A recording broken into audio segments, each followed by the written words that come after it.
Nashukuru Baba Levo kwa sababu mimi nakushukuru sehemu moja. Achana na kutengeneza jina kuwa kubwa. Pia ushauri, kutengeneza exposure ya mtu, yani kukaa na kumuonesha kuna hichi, unajua Diamond kuna vitu kunionyesha mimi nikiona hivi naona kwangu nilikosea. Bio, vunja bomoa fanya, sijui kama unanielewa. Jamani, nilichojifunza kwenye maisha haya kwamba ni hakuna kuwahi wala hakuna kuchelewa katika maisha. Unaweza kubarikiwa kupata ukiwa bado kijana mdogo. Unaweza kubarikiwa kupata ukiwa ni kijana mwenye umri fulani wa katikati, miaka 38, miaka 40 kwenda hapo mbele. Unaweza kubarikiwa kupata uzeeni mwako.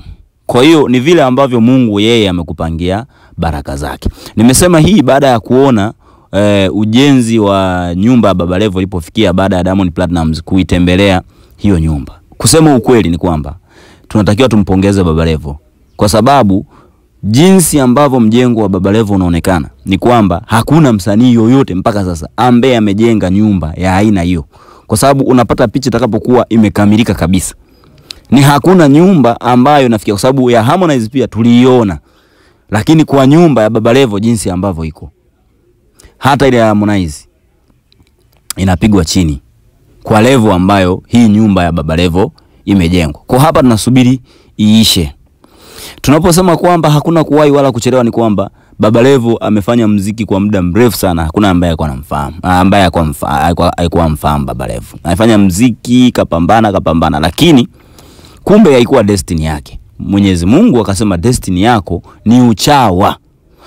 Kuwa chawa utafanikiwa kwenye maisha. Na ndicho ambacho kinaonekana kwamba baada ya Baba Levo kuwa chawa, ameokota sana pesa, ameokota sana vibunda.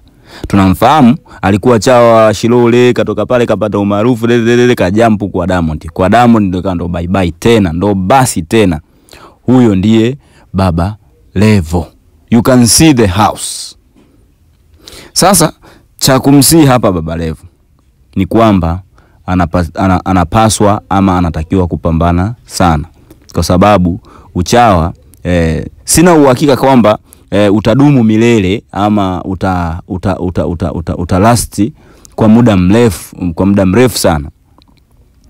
Jinsi ambavyo hii nyumba ipo, unajua kabisa kwamba kulipa bili aise, operating cost ya hii nyumba itakuwa ni kubwa sana. Tunapoongelea mambo ya umeme, mambo ya security na vitu vingine vingi. Sasa imagine kwenye hii nyumba alipe umeme kwa mwezi, atumie gharama za umeme, maji, umeme tu labda let's say 800,000 au mpaka milioni. Alafu maji 300,000, 400,000.